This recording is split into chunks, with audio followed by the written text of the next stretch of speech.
País de mentiras por Sara Sefcovic. El multiculturalismo, una realidad afortunada. En el amplio territorio de México, desde el extremo norte hasta el extremo sur, desde el Atlántico hasta el Pacífico, radican tantas sociedades diferentes con culturas tan diversas que es válida la expresión que escribiera hace 500 años Bernardo de Balbuena, en el sentido de que aquí se junta España con la China, Italia con Japón y finalmente un mundo entero en trato y disciplina. ¿Quiere esto decir que estamos frente a lo que se podría llamar una sociedad multicultural? Si el término multicultural lo definiéramos por el hecho de que distintas culturas ocupen un mismo territorio, entonces el mosaico que conforma a México sin duda lo es. Como escribió Otón de Mendizábal, México ha sido siempre un ardiente crisol de razas y culturas, pero si lo definimos como un mundo en el que es posible vivir juntos en la diferencia y con las diferencias, entonces está lejos de ser. Y es que estamos frente a un concepto que tiene dos significados, uno referido a la realidad práctica y otro al deseo. Por eso, para diferenciarlos es útil la distinción que establecen Giovanni Sartori y León Olivet entre multiculturalidad como un término que se refiere a una situación de hecho y multiculturalismo como un concepto normativo. Entonces resulta que la multiculturalidad es un hecho tan real como inevitable en las sociedades, pues todas se han formado con migraciones y cruzamientos de diversos grupos étnicos, culturales y religiosos. Escribe Jacob T. Levy. Una conclusión a la que se puede llegar es que el pluralismo étnico-cultural es una característica duradera en la mayoría de los estados. Prácticamente todos son étnica y culturalmente heterogéneos. En el caso de México, las culturas como la tolteca, la maya, la azteca fueron producto de migraciones y mestizajes y hoy día en el territorio habitan un medio centenar de grupos indígenas. La cifra es de fines de los años 40 y el cálculo lo hizo el investigador Luso Mendieta y Núñez y lo siguen manteniendo algunos investigadores. Otros hablan de que son más, distintos entre sí tanto étnica como culturalmente. Además, están los descendientes de españoles que fueron los conquistadores y colonizadores y que a su vez traían consigo 800 años de convivencia con los árabes. Los de africanos que fueron traídos como esclavos desde inicios de la conquista y cuya presencia es tan importante que se les ha llamado la tercera raíz. Los de otros europeos que empezaron a llegar en el siglo XVIII como los franceses, los de italianos, alemanes e ingleses que arribaron durante el siglo XIX, los de las migraciones en la primera mitad del siglo XX compuestas por libaneses, sirios y turcos, así como por chinos y japoneses, y los de las migraciones de la segunda mitad del mismo siglo XX, tanto centro y sudamericanos como europeos del este. Y están por supuesto los descendientes de todos los mestizajes, miscegenaciones, les llama una autora, que se puede imaginar entre esos grupos, tanto voluntarios como involuntarios, tanto en el aspecto étnico como en el cultural. Por eso Luz María Montiel escribe, siempre apoyados en las cifras, podemos decir que el proceso de la unión plural tiene una consecuencia directa, la de una nación no india ni española ni africana, sino mestiza.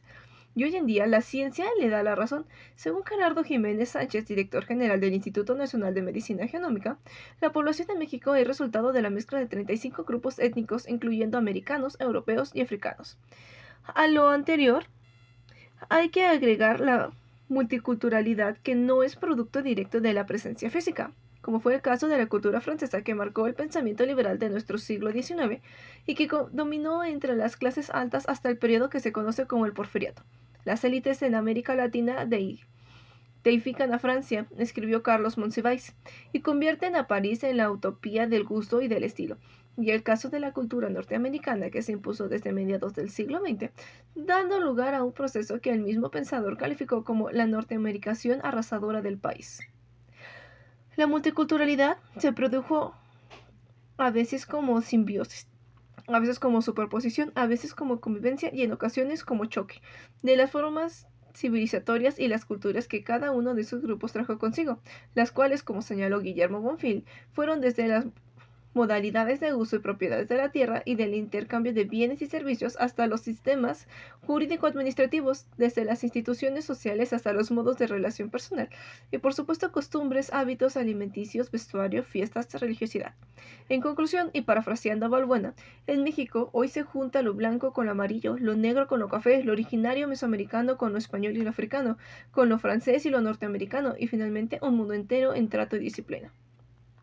El multiculturalismo, en cambio, es un discurso que surgió de un paradigma liberal e ilustrado, humanista y utópico, como diría Levi Strauss, y de un optimismo que podríamos calificar de romántico, que desde hace un cuarto de siglo tienen ciertos grupos de intelectuales progresistas de las clases medias y altas de los países desarrollados, quienes suponen que con la pura arma de la razón todos los pueblos entenderán que deben aceptar al otro, no como tolerancia y no solamente permitiéndole su sobrevivencia, sino respetándolos y asignándoles un valor, un reconocimiento pleno, dice Charles Taylor, tal que sea posible vivir con ellos soportando sus actitudes y comportamientos, aunque vaya con lo que consideramos correcto y hasta verdadero, en convivencia armónica y enriquecedora.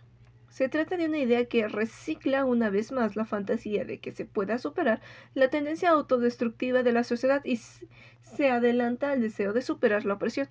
La idea es el resultado lógico de los procesos sociales que tuvieron lugar durante todo el siglo XX, desde las grandes migraciones hasta la descolonización, todo lo cual, como afirma Sartori, alteró a las sociedades occidentales, pero tomó vuelo a raíz del cambio en la situación de los negros en Estados Unidos, que apuntaba a su plena integración a la sociedad y también cuando hacia el fin de las centurias se intensificaron las olas migratorias de los países pobres o en guerra, hacia Inglaterra, Francia, Alemania, Italia, España, Estados Unidos y Canadá. Todo esto motivó a la reflexión filosófica, sociológica y antropológica, así como la acción. Algunos intelectuales de origen tercermundista que vivían en los países ricos de Occidente, hindúes como Gayatri Spivak, palestinos como Edward Said, latinoamericanos como Walter Mignolo, introdujeron en la academia la propuesta de pensar al mundo desde otra perspectiva, una que cuestionaba a la cultura occidental y a su mirada homogeneizadora, y que no solo mostraba sino valoraba la existencia de un mundo vasto y complejo, pleno de diversidad. ¿Pueden los subalternos hablar? Fue la célebre pregunta de Spivak, y la respuesta no menos célebre de Santos fue sí, solo que no nos han querido escuchar. De repente se volvía posible e incluso deseable escuchar al otro, al diferente, a ese ser que se había hecho visible por lo que Said llamó el proceso globalizador puesto en movimiento por el imperialismo moderno. De ese primer paso, el de escuchar al otro, se pasó, como afirmó Marie-Louise Pratt, al deseo de reparar. Era algo así como decir nosotros, los que hasta hoy hemos sido el centro del mundo, el modelo y el canon físico y moral, los blancos, varones, adultos, heterosexuales, cristianos, hemos descubierto que existen los demás, las mujeres, los negros y los indios, los africanos y los asiáticos, los musulmanes y los budistas, los homosexuales, los discapacitados. Cualquiera con género, país, color de piel, cuerpo, etnia, lengua, costumbre, sexualidad o religión diferentes, y que ellos tienen algo que decir que es válido y valioso. Y de allí se llegó más lejos hasta proponerse de plano terminar con las separaciones y exclusiones y dar inicio a lo que Stephen M. Bell llamó una conversación cultural, en la cual todos debíamos hacer hasta lo imposible por entender las aspiraciones y valores, los códigos y las lógicas, las gramáticas, las estéticas, las narrativas, los rituales y los símbolos del otro. Y por fin, como apuntó Sartori, la idea se convirtió en un esfuerzo por emprender acciones y políticas concretas para que eso fuera una realidad.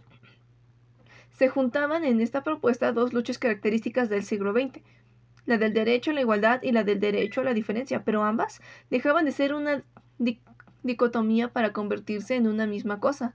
La igualdad en la diferencia, la igualdad, escribe Marta Lamas, no como una renuncia que implica similitud o identidad, sino por el contrario, que se apoya en las diferencias. La diferencia, dice Joan W. Scott, como la condición de las identidades individuales y colectivas. Pero tal vez la idea no habría salido de los libros y de los cenáculos intelectuales si no fuera porque coincidió con los deseos, intereses y convivencias del gran capital. En efecto, hoy es quien más pretende y a quien más conviene terminar con la separación y los comportamientos geográficos, económicos y culturales para convertir al planeta en un solo y vasto mercado. Esto no deja de ser paradójico, pues que la idea del multiculturalismo haya surgido precisamente en el centro y corazón mismo de los países que hicieran todo por aplastar la multiculturalidad y que han sido los que han señalado a los otros, que los han querido cambiar, que los han querido explotar y humillar y masacrado porque no son como ellos, porque no viven como ellos y no tienen sus mismos valores. Resulta sin duda extraño. Tampoco se deja de ser paradójico que ahora esa idea nos llegue de regreso a los países pobres de Occidente, a los que a los no occidentales, cuando siempre fuimos multiculturales y no por voluntad. Dicho de otro modo, que los europeos y estadounidenses inventaron el concepto cuando se les vino encima el problema de la multiculturalidad, mientras que con nosotros el proceso fue al revés. Aquí estábamos muy tranquilos los pueblos indios cuando llegaron los de afuera y los cambiaron sin preguntarles ni preguntarse sobre el respeto, tolerancia y esas cosas. Pero 5 siglos después resulta que nosotros hablamos de la multiculturalidad como si fuera algo que también deseáramos. En México, la multiculturalidad es en realidad a la que se llegó por dos procesos, uno de imposición y otro de generación espontánea. La imposición la hicieron los conquistadores al obligar a los indios a dejar atrás sus creencias y costumbres y a aprender el idioma castellano a la religión católica. La generación espontánea, en cambio, se fue produciendo con el paso del tiempo, cuando los contactos entre los grupos se fueron dando, como afirma José Emilio Pacheco y Fernando Benítez, por el proceso irreprimible de la sexualidad, generada por el hecho mismo de la vecindad y convivencia. Es así como se produjo el mestizaje, el físico y la cultural, pues no solamente se mezclaron los inmigrantes con los nativos y los descendientes de ambos entre sí, sino que mezclaron la música y los bailes, la gastronomía y los vestidos, las costumbres y las fiestas que recogieron esa interculturalización, como se dice ahora. En cambio, el multiculturalismo ha sido difícil de convertir en realidad. En nuestra cultura pesa un desagrado hacia lo diferente. No en balda a los primeros mestizos que nacieron de las uniones de españoles con indios o con negros y de las uniones entre los descendientes ya mestizos de ambas. Se les pusieron nombres que los ridiculizaban y que, como dijo Irving Leonard, hacían patente su condición de bastardía. Salta para atrás, lobo, cambujo, te entiende el aire, no te entiendo, torna atrás. Y eso no es privativo de México. El mundo entero vive hoy, cuando están en plenitud la realidad de la multiculturalidad y la propuesta de multiculturalismo, purgas étnicas, fundamentalismos religiosos y nacionalismos agresivos. No solo nada de eso ha desaparecido, sino que al contrario, está muy vivo en la India y en Filipinas y en Ruanda y en Argelia e Irán y Sudán y en Europa Occidental. Y muy vivo también en los países que inventaron y defienden estos conceptos, como es el caso de Francia, Alemania e Inglaterra. ¿Quiere esto decir que los humanos no tenemos capacidad para el multiculturalismo? ¿Quiere esto decir que es una más de las utopías, de las propuestas que solo existen en la cabeza de unos cuantos? Quienes creen que sí, es posible que en las sociedades exista el multiculturalismo aseguran que de lo que se trata es de aceptar como único principio, pero básico e irrenunciable, el del respeto al individuo contra cualquier abuso de poder, contra cualquier cosa que afecte su dignidad y su integridad mental y física. Es decir, que las personas sean consideradas fines y no medios, de acuerdo con una idea que hace que la dignidad un fin contra el que no se puede actuar en ningún caso. Quienes creemos eso no es posible. Sostenemos que ello se debe a que el multiculturalismo se enfrenta a límites que tienen que ver con su misma esencia. ¿Hasta dónde se puede llegar el respeto al otro? ¿Hasta dónde puede llegar la aceptación de sus modos de vida y valores? Podemos y debemos aceptar que se lleven a cabo actos que en nuestras culturas resultan inadmisibles y hasta repugnantes. O como diría Isaí Berlin, ¿puedo aceptar lo que busca siendo que es irreconciliable con los fines a lo que yo he dedicado mi vida? Y no solo yo como individuo, sino como sociedad, porque como bien dice este pensador, la libertad de los lobos es la muerte de los corderos. México es un país en el que este tipo de preguntas resultan muy pertinentes. Debemos considerar como válido el trato que se da a las mujeres en ciertos grupos étnicos, por ejemplo, los lacandones que venden a sus hijas mucho o muchos otros en los cuales se les golpea y obliga a casarse con alguien elegido por la familia. ¿Podemos permitir que mueran niños cuyas familias se niegan por razones religiosas a aceptar medicamentos, como es el caso de los testigos de Jehová? ¿Podemos considerar como apropiados los castigos que por usos y costumbres se imponen en ciertas comunidades rurales a quien ellos consideran delincuente o adúltera o embrujado, como el caso de los coras que pueden incluso decidir la pena de muerte para alguien? ¿Tiene alguien derecho a decidir suicidarse o abortar, aunque las iglesias consideren que no. Debemos permitir que la educación se rija por los principios de cualquier grupo cultural o religioso y no por las decisiones que adopta el Estado para todos los ciudadanos.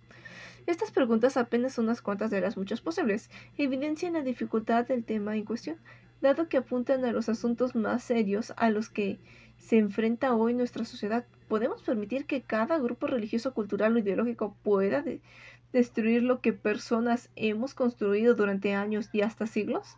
¿Podemos permitir que cada cual llegue hasta donde quiera llegar en sus propias formas civilizatorias y que se rija por sus propias leyes y quede fuera de las obligaciones y modos de actuar que impone la ley general y lleva a la práctica el Estado nacional? ¿Cómo conciliar el respeto a la cultura e identidad de cada grupo y persona, pero al mismo tiempo hacer que ellos les apliquen también las normas que rigen a todo ciudadano mexicano? ¿Hasta dónde debemos llegar cuando por razones de diversidad cultural o religiosa se contraponen los derechos individuales con los de orden colectivo o los de las mayorías con los de las minorías, siendo que a ambos les hemos asignado valor? ¿Dónde está la fomenta que fija lo válido e inválido, lo correcto y lo equivocado, lo sano y enfermo, lo normal y lo anormal, lo ético y lo inmoral? Estos límites se han puesto a prueba más de una vez entre nosotros. Por ejemplo, en aquellos municipios con predominancia de población indígena, a los que desde hace algunos años se les ha autorizado a gobernarse por usos y costumbres, aunque solamente en lo que se refiere a cuestiones administrativas y de participación política y no en cuestiones de tipo jurídico y judicial, y en aquellas comunidades religiosas que no reconocen ni al Estado, ni a sus símbolos, ni sus leyes, y nunca hemos salido con bien de esas situaciones. Y no podremos salir bien de ellas porque con todo lo que reconocemos como para todo mundo puede y debe ser válida una idea de cierta forma de gobernar y de hacer justicia, de tratar a las mujeres y a los niños, de resolver las cuestiones de la salud o de la fe, de las concepciones de la moral. También es cierto que, como dice Sartori, no podemos llegar tan lejos en nuestra aceptación de lo diferente, ni podemos no hacer juicios morales y de valor sobre otras culturas, aunque digamos que consideramos a todas igualmente interesantes y respetables. Dicho de otro modo, que no es posible un relativismo cultural extremo, como le llamó Alain Touraine, porque aceptarlo es correr el riesgo de permitir que se cometan actos que nos parecen del todo reprobables, y nos lo parecen porque creemos en una verdad y la afirmación de la verdad propia necesariamente es excluyente de la afirmación de otras verdades.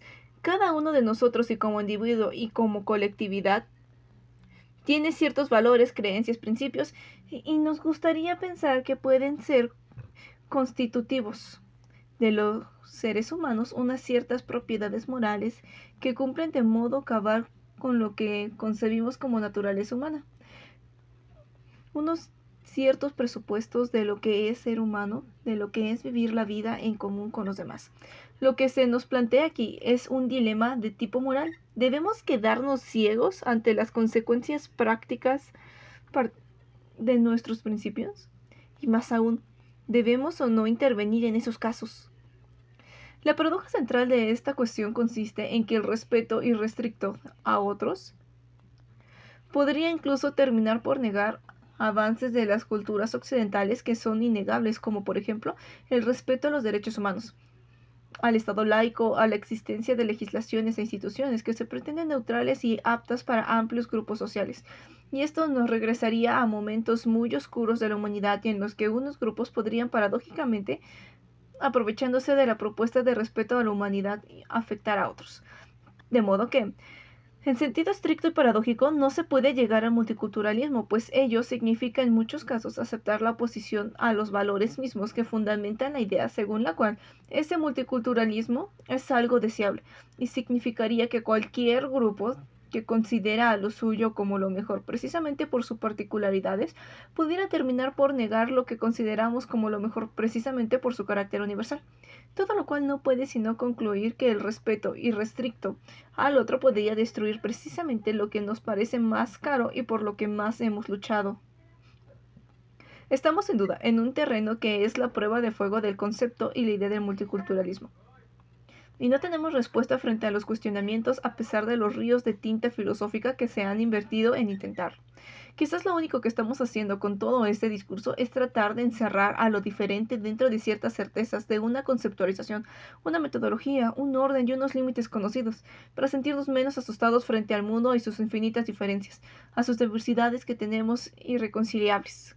Pero tenía razón Isaiah Berlin cuando dijo que no es posible tratar de darle razones a lo irracional.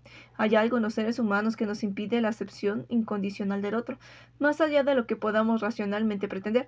Quizás hasta esa pretensión es falsa y forma parte de un modo de pensar que apenas ocupa un pequeño momento en la historia de la humanidad y que ya está pasando.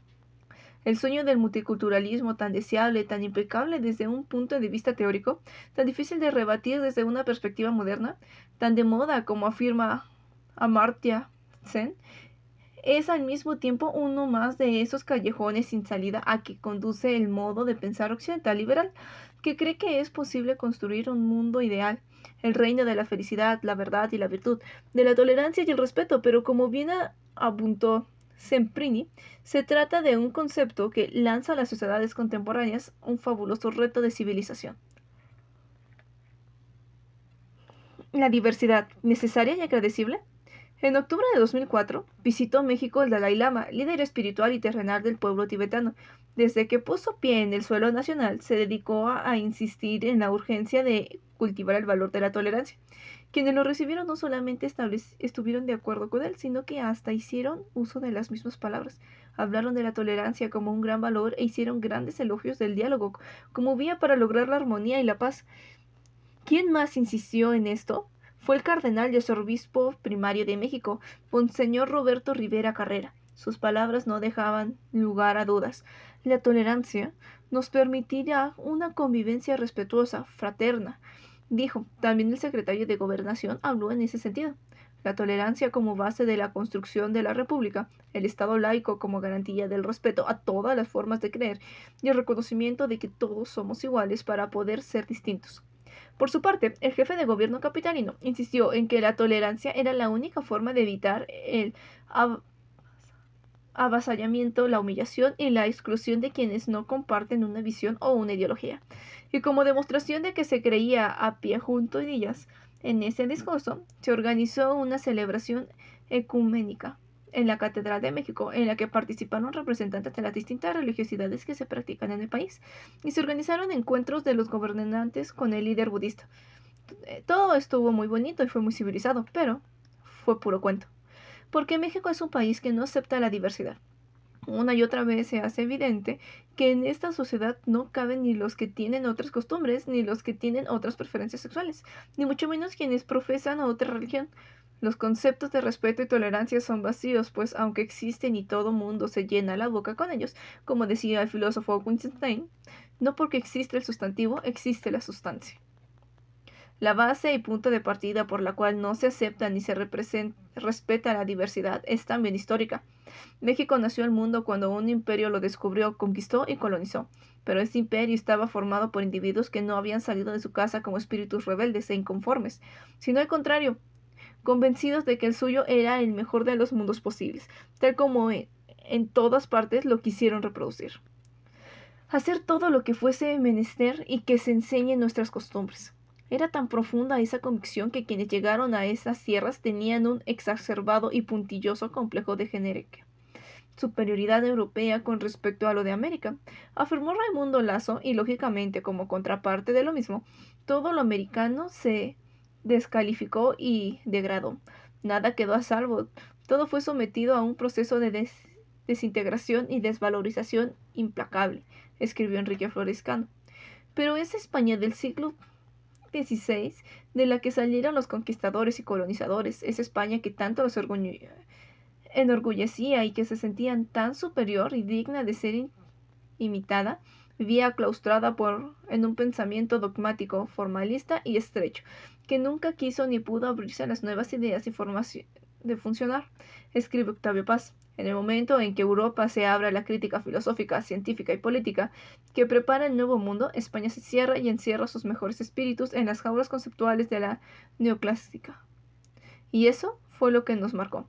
Nuestra entrada al mundo occidental fue a partir de una idea de obediencia ciega, de verdades definitivas, de jerarquías no puestas en duda y descalificación del otro, el diferente. A la cabeza de esa visión del mundo estaba la Iglesia católica. El catolicismo se consideraba no solo superior, sino verdad única, y los clérigos, ayudados por los militares, se dedicaron a defender con ardor esa idea. El hierro y el fuego y la sangre están constantemente presentes en la historia del cristianismo, tanto en Oriente como en Occidente, escribe Cornelius Castoriadis. Por eso no nada más convirtieron a los indios, sino que prohibieron la entrada al territorio del virreinato a nadie que no fuera católico. No contentos con eso, y por si alguno se colaba o no seguía la ortodoxia debida, establecieron el Tribunal de la Inquisición para buscarlos y castigarlos. Cuando a principios del siglo XIX los criollos y mestizos consiguieron la independencia de España, su cultura y visión del mundo estaban ya marcadas por esa intolerancia. Los sublevados y después del Congreso de Chilpancingo de 1813, de donde saldrá la primera constitución, establecieron no solamente que hubiera una sola religión en el territorio mexicano, sino que sostuvieron lo mismo que los españoles, que no podían ni poner pie en él quienes no fueran católicos. La unidad de la fe, que era el fundamento de la Nueva España, debía estar en la base del anáhuac liberado, explica Jacques Lafayette. De modo pues que, aunque se trataba de combatir la tiranía del Imperio español, se defendían los mismos valores culturales y espirituales que ese imperio había traído, los cuales no se ponían en duda, y no solo eso, se consideraban los mejores.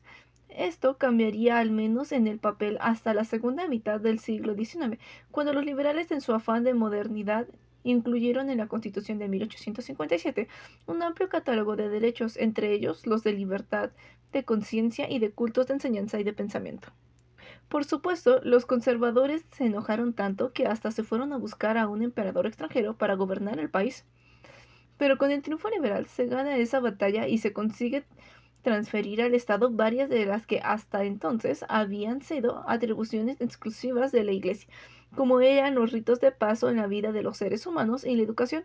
Todo ello, menos con un afán antirreligioso que con uno específicamente anticlerical. Porfirio Díaz se encargaría durante un largo mandato de tranquilizar los ánimos, jugando el doble juego de decirse liberal y modernizador, pero de actuar en mucho como lo deseaban los conservadores y tradicionalistas.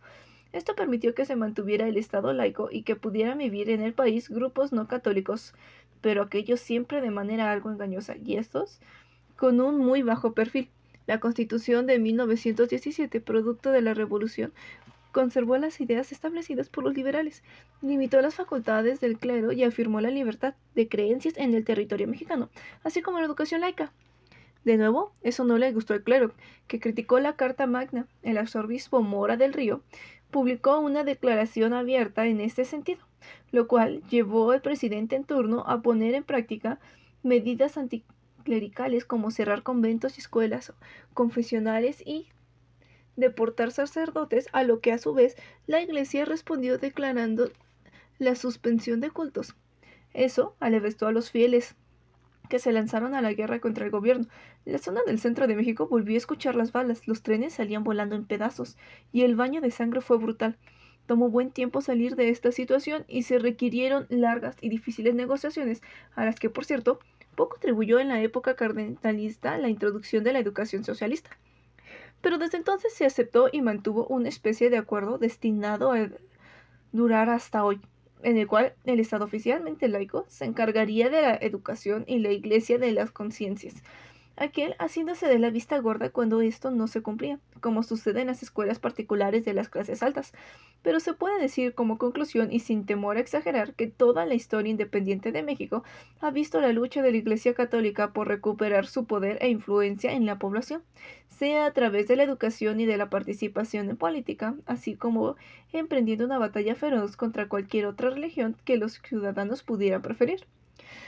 Así, en el siglo XIX se opuso con toda su fuerza a las logias, círculos espiritistas y sociedades teosofísicas que se pusieron de moda, y en el siglo XX a los protestantismos y evangelismos, a los movimientos milenistas y carismáticos, e incluso a otras teologías católicas y pensamientos católicos alternativos, como la de la liberación y la India, que fueron condenados, perseguidos o mediatizados por la jerarquía.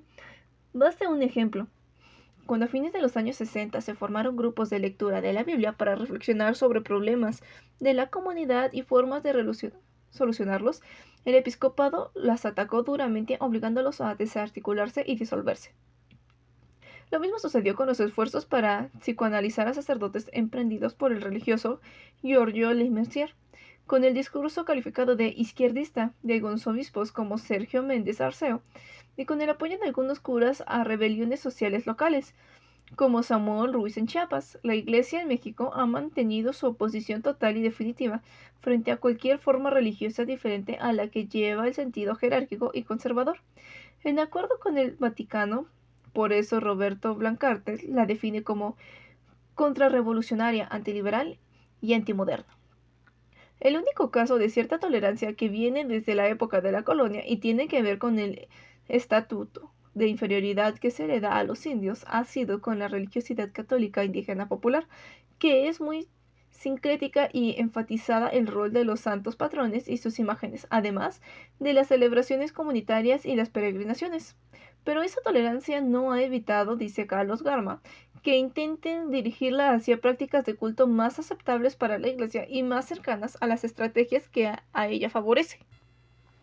Y sin embargo, de todos modos, y a pesar de esas actitudes y conductas de la Iglesia, en México existe una amplia diversidad religiosa, tan amplia que, como señalan los estudiosos en los censos y documentos oficiales, no hay siquiera suficientes categorías para dar cuenta de ella.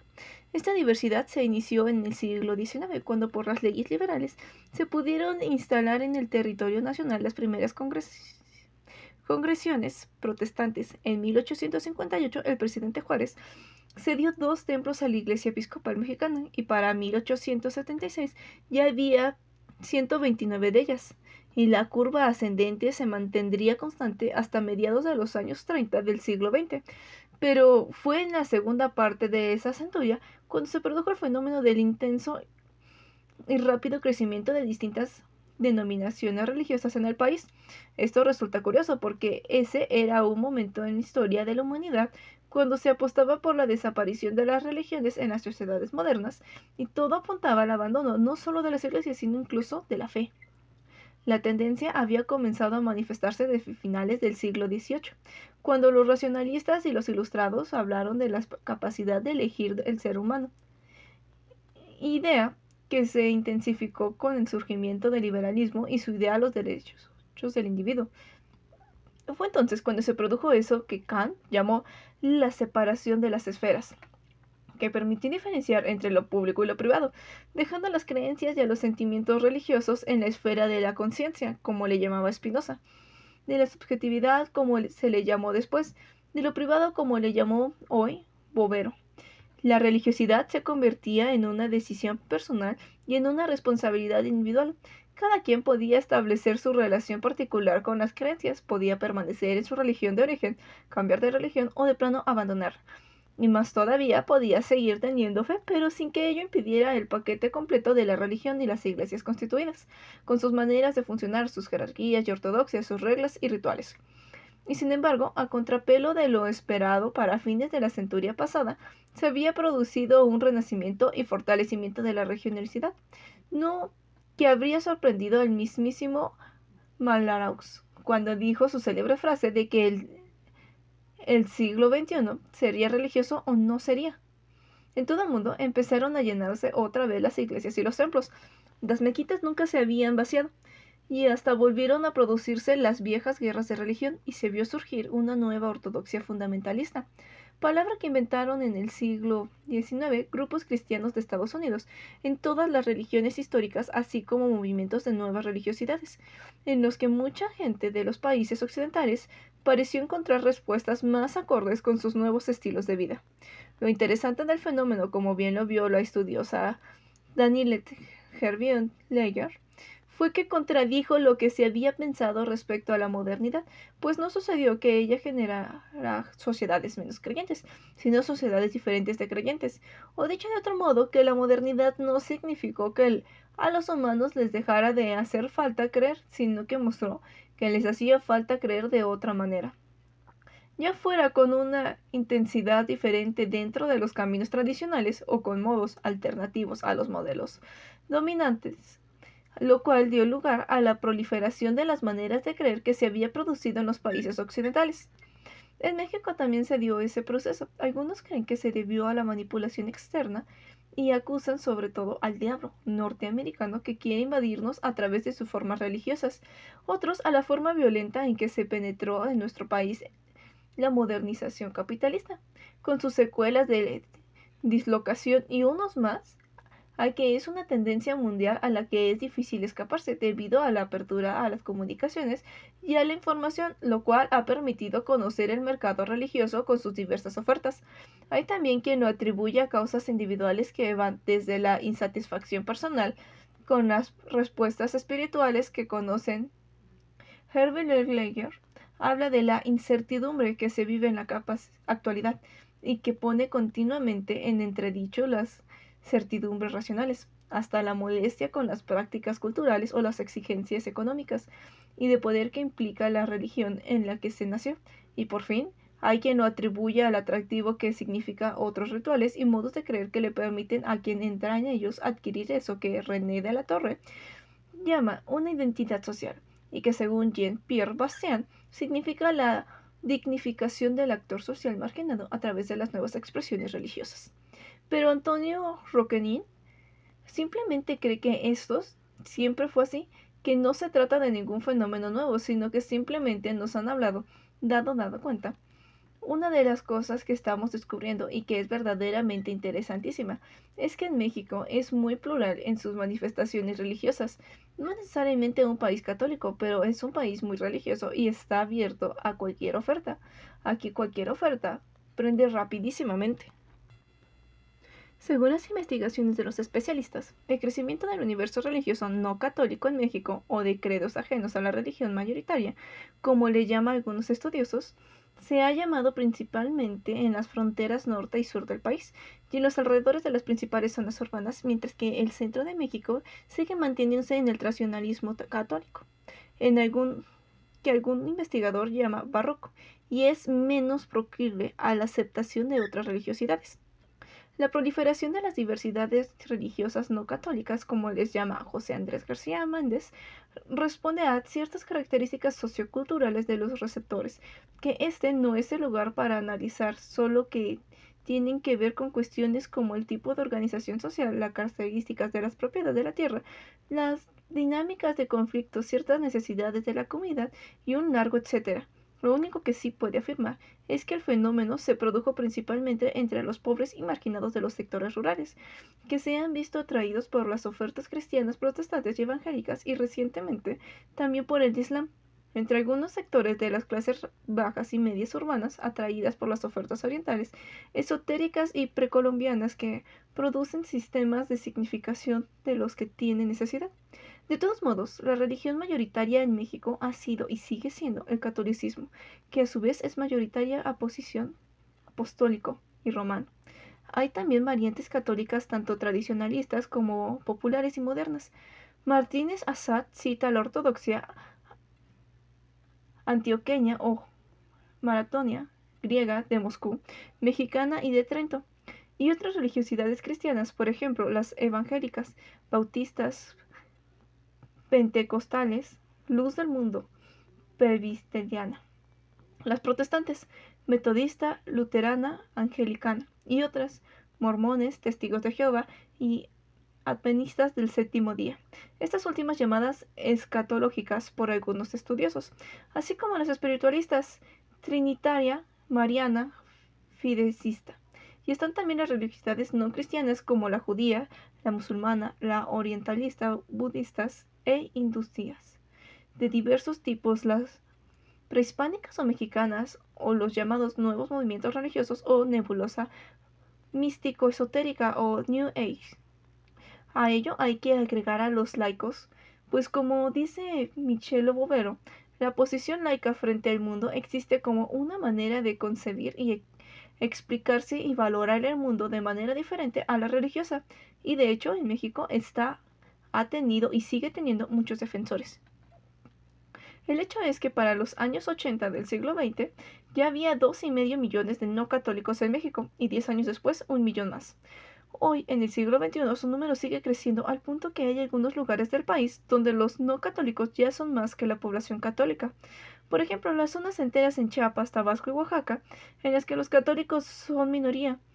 En un escrito, Enrique Morroquín decía que si a nivel nacional la feligresía protestante pasó del 1.8 al 4.8% de la población total, en Oaxaca ese crecimiento se disparó del 1.5 al 7.3, un 531%. Y según datos del Instituto Nacional de Estadística Geográfica e Informática, en Chiapas en 1970 había 91% de católicos. Para 1999 ya eran 67%, la tercera parte de la población del estado. La tasa de crecimiento de no católicos es de un elevado y sostenido 8% anual. Bastián le ha llamado geografía de la descatolización a este proceso de desregularización religiosa. Carlos Garma, movilidad religiosa. Cristina Gutiérrez Zúñiga, pluralización de lo religioso. Y Daniel Hervieu-Leger, recomposición de lo religioso. Esto, por supuesto, no le gusta a la Iglesia Católica. Ella tiene la concepción de que solo existe un camino de realización y plenitud religiosa, y es el del catolicismo. Por eso, según afirman los estudios, en una institución caracterizada por la intolerancia hacia ellos, seguidores de credos ajenos al suyo. Y eso no solo lo creen en la jerarquía, sino en muchas personas, algunas de ellas funcionarios públicos importantes, desde el presidente Vicente Fox, que gusta decir que él quería hacer en México la gran revolución de finales del siglo XX como la de la independencia, la de 1910, y la guerra cristera en la que participamos para defender nuestra religión y nuestras creencias. Hasta un secretario de Gobernación, por cierto, cabeza de la institución que se supone garantiza la libertad a todas las religiones e iglesias en el país, que públicamente afirmó que la religión católica es la que llevaría la luz a la vida al próximo milenio. El rechazo por parte de la jerarquía católica a las otras religiosidades se hace manifiesto y presente cotidianamente al el cardenal y arzobispo primado de México. Ha criticado a protestantes evangélicos, musulmanes, judíos, practicantes de religiosidades orientales y de religiosidades prehispánicas, New Age y esotéricos, acusándolos de ser sectas. Y ha dicho que producen confusión moral a la gente y en una instrucción pastoral de 16 páginas, exigió a sus fieles que se opongan a ellas.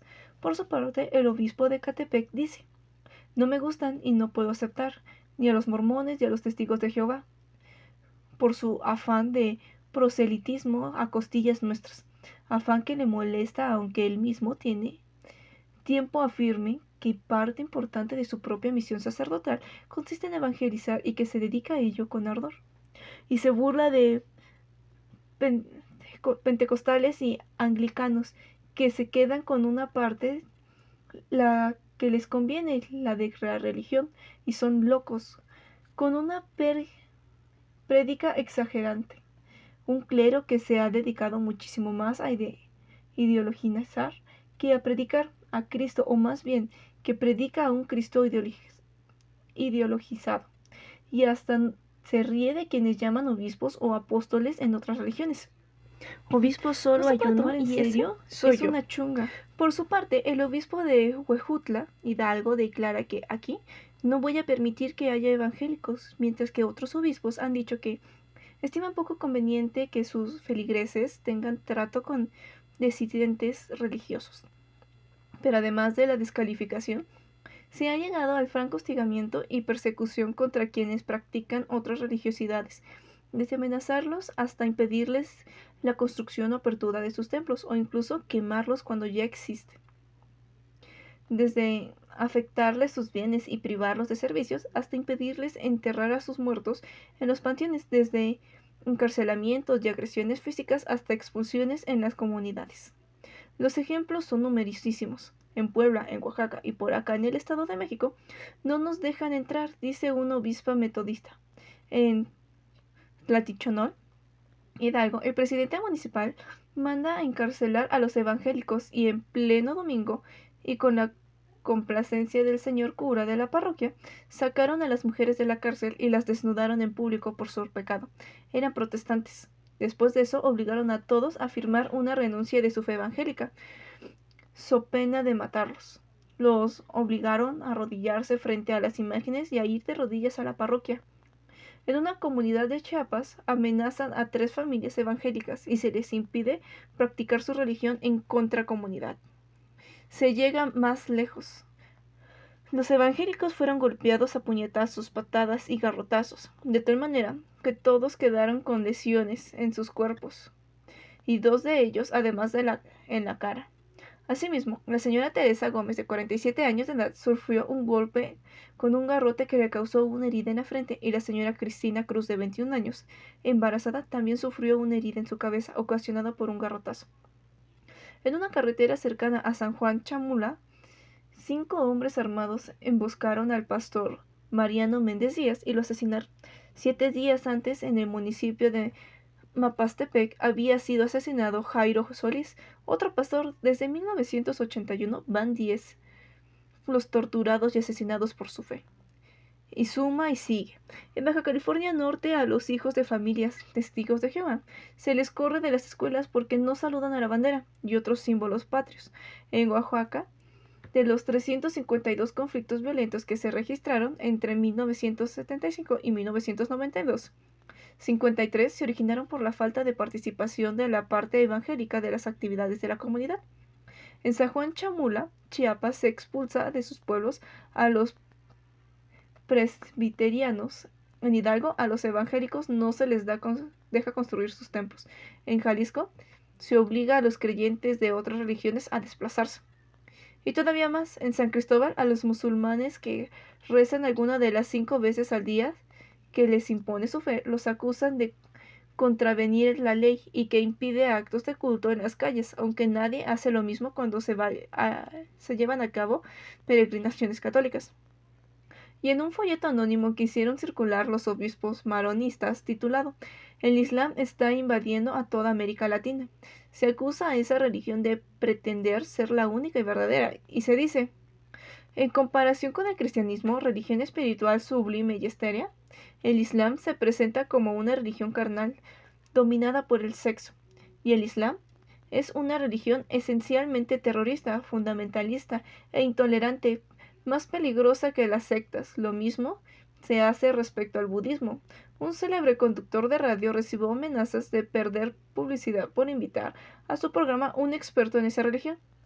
Y respecto al judaísmo, cuando un intelectual judío acudió a la radio a dar su punto de vista sobre las religiosidades en México, un radioescucha llamó para preguntar: ¿cómo puede una persona que es judía hablar de nuestro país, aunque haya nacido en México?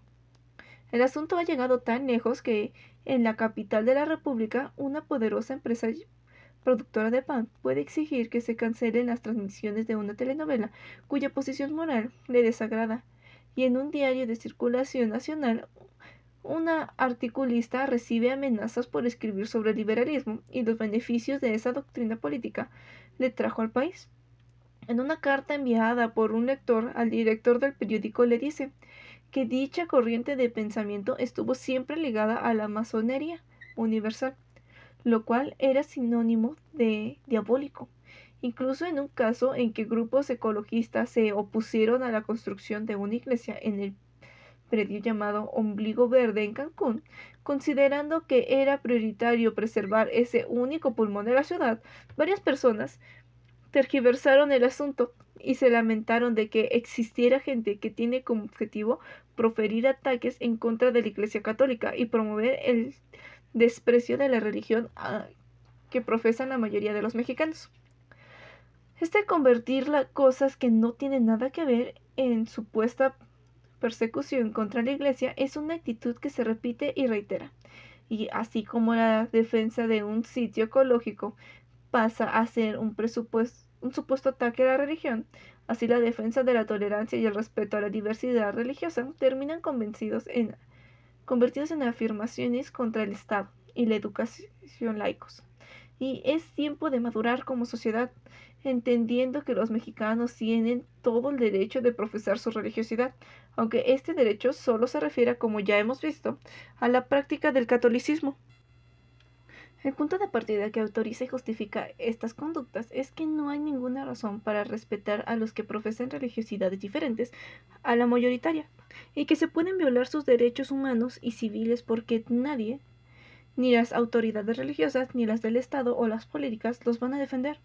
Y no lo harán por dos razones. La primera, porque existe el axioma creado por la propia Iglesia Católica, según el cual las convicciones religiosas católicas son la base de la identidad nacional y de la conciencia patriótica mexicana, en boga desde el siglo XVII, cuando los criollos crearon un inextricable entrelazamiento de fervor religioso y entusiasmo patriótico.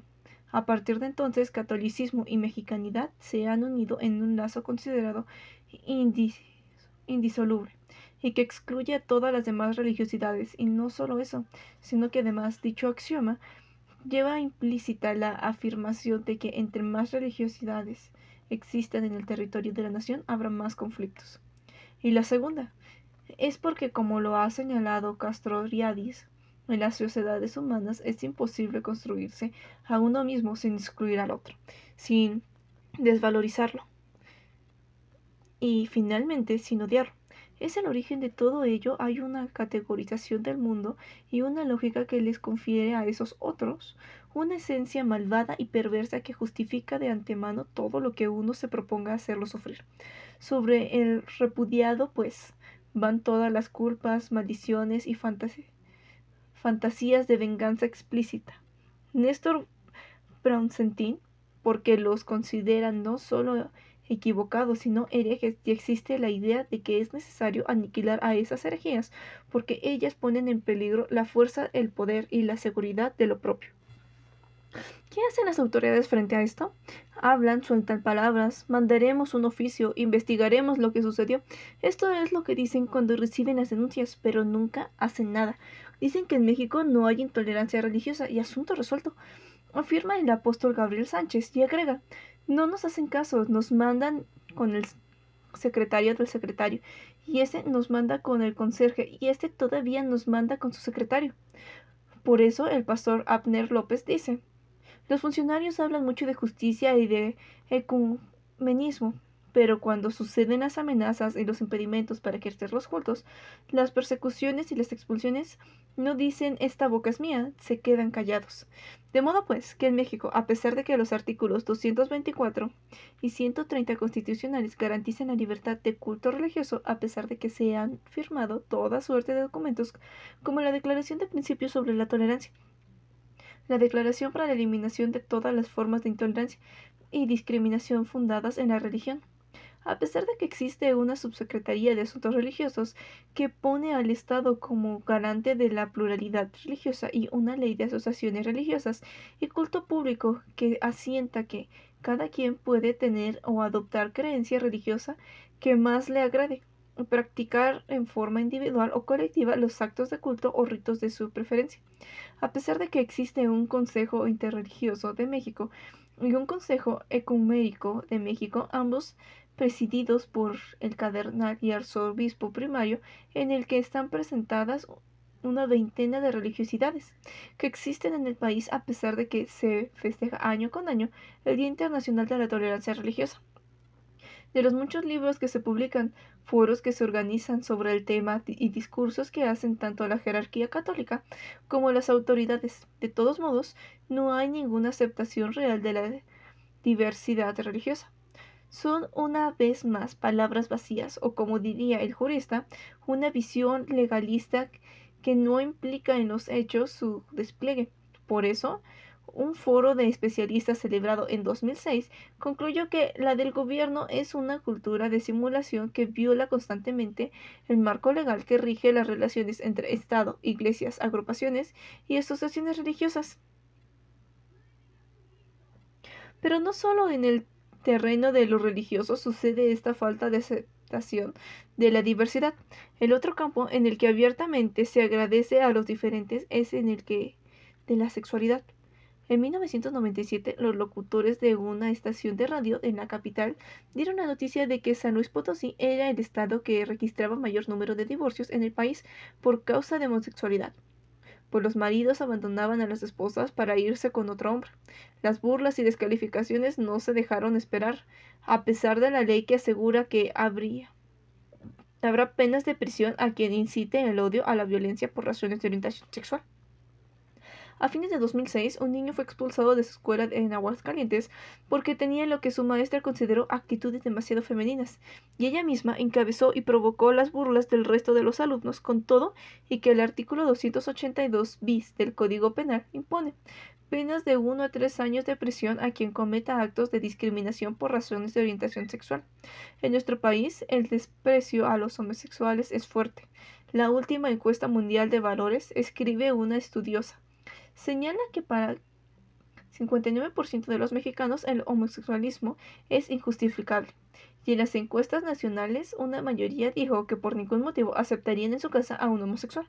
A los homosexuales se les llama con sorna afeminados, maricones, jotos, invertidos, locas, se les desprecia y descalifica, se les humilla e insulta.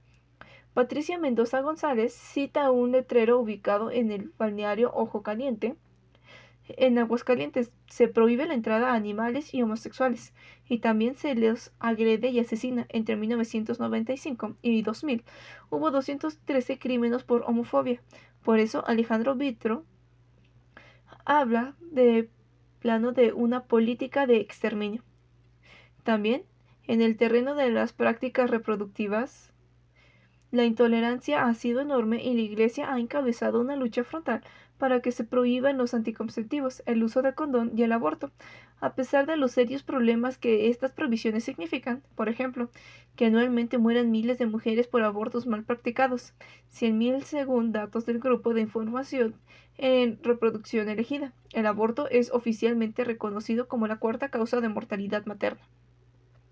En 1995, el Papa Juan Pablo II dio a conocer una encíclica a la que llamó Evangelio de la Vida, en la que reiteraba su oposición tanto a los anticonceptivos como al aborto, al suicidio y a la eutanasia, y en las que exhortaba a los católicos a desobedecer a las legislaciones que consideraban otras formas de pensar y actuar, es decir, promovía la desobediencia civil en áreas de la obediencia a la Iglesia, en esos a los que llamaba asuntos de conciencia. Y muchos así lo hicieron. En un caso que resultó muy sonado, varias enfermeras y médicos del Hospital General de Mexicali, en Baja California, se negaron a practicar un aborto a una niña que había quedado embarazada por una violación. Y a pesar de que existe una ley que lo hace legal en esos casos, y a pesar de que el Ministerio Público había girado la orden, que sin embargo estos dijeron haber desobedecido precisamente por razones de conciencia. Aunque la intolerancia de la Iglesia en esta materia está allí permanentemente, se hace particularmente intensa en ciertos momentos. Por ejemplo, cuando el gobierno de la capital propuso la llamada Ley Robles, que autorizaba el aborto en circunstancias específicas, o cuando algunos gobiernos estatales promulgaron leyes en este sentido, o cuando durante el gobierno del presidente Fox, la Secretaría de Salud aceptó el uso de la píldora del día siguiente como método de anticoncepción de emergencia, o cuando en 2007 la Asamblea Legislativa del DF aprobó el aborto. La intolerancia se expresa también hacia ciertas enfermedades que han sido calificadas de inmorales, particularmente en el caso del SIDA. En 1998, el presidente de la Cruz Roja Nacional declaró que la institución no atendería a personas que lo tuvieran porque no tenían responsabilidad en cuanto a sus deberes morales y no valía la pena dedicarles recursos. Y eso a pesar de la ley que castigaba a quien excluya, niegue o restrinja sus derechos por este motivo. En el terreno del pensamiento también hay falta de respeto a la diversidad. Se estila que quienes piensan de una manera se sienten autorizados a insultar y ofender a quienes piensan de otra, e incluso a mandarlos a asesinar, como ha sucedido con varios periodistas. Pero si antes esto solo lo hacían los poderosos, desde que existe la Internet cualquiera se siente con derecho a hacerlo, amparado en el anonimato que les da esa tecnología. Envidiosa, gusano, imbécil, planillera, pagada con dólares de Washington, comprada por Cuba, son calificativos que personalmente he recibido por parte de personas que no comparten mis puntos de vista. Esto de insultar es una vieja costumbre en México. Desde siempre, cuando alguien pensaba diferente, se le acusaba de mal mexicano. Pero en los años 70 del siglo pasado, el dique se desbocó y la derecha empezó a agredir en serio usando términos como gobernícola, socialista, indoizquierda y el preferido, hijos de padre desconocido y mujer pública.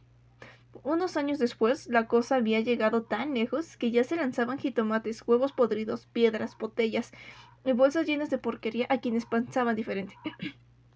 Cuando el partido Acción Nacional llegó a la presidencia de la República en 2000, lo primero que hizo fue quitar del Aeropuerto Internacional de la Ciudad de México y de las oficinas públicas el nombre y los retratos de Benito Juárez, el presidente que sentó las bases del Estado laico en México.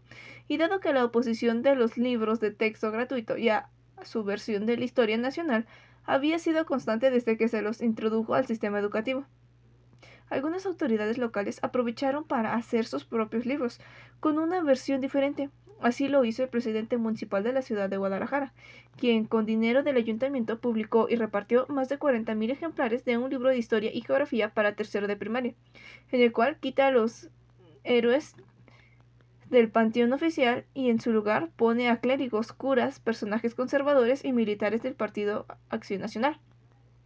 La falta de respeto a la diversidad ideológica y política se puso en evidencia durante las más recientes campañas electorales por la presidencia de la República, particularmente en la de 2006. Grupos de la derecha hicieron publicidad muy agresiva contra la izquierda, y el partido de izquierda envió a los medios de comunicación una lista de nombres de analistas políticos a los que exigían que no se les diera cabida porque eran críticos de sus posturas. También hay intolerancia geográfica. Evidencia de ello es que en el norte del país se hizo popular durante los años 90 la consigna "Haz patria, mata a un chilango", o la afirmación de un gobernador de que en México el norte trabaja, el centro piensa y el sur descansa. En el terreno de la diversidad étnica, el racismo es el signo que nos marca. La publicidad, por ejemplo, maneja un concepto de belleza que consiste en ser blanco, rubio, alto, delgado, y quien no lo cumple merece no solo la burla, sino también el maltrato.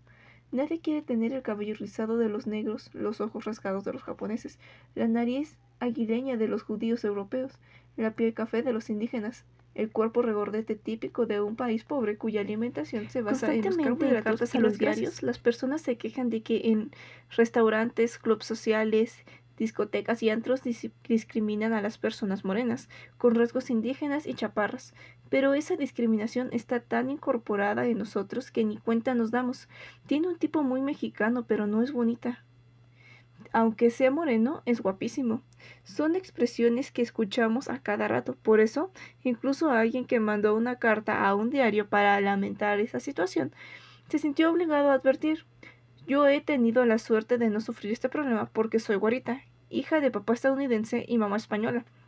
Y el periodista a quien le dirigía la misiva le respondió: "Afortunadamente, esos problemas no te tocan". Pero todavía no hay peor cosa. En el imaginario cultural de ser indio, se le considera lo último en la escala social, feo, tonto, pobre, del que cualquiera se puede burlar porque no habla bien el castellano. Recuérdese el nefasto personaje de la India María, que tanto éxito tuvo en la televisión, cuando Jaime Costa. Personas que se quejan de lo que hicieron los españoles, no se les puede decir que ellos no son descendientes de españoles, pues tú eres mexicana, entonces tienes raíces indígenas, le dices. Y le contesta: "No, yo tengo raíces españolas".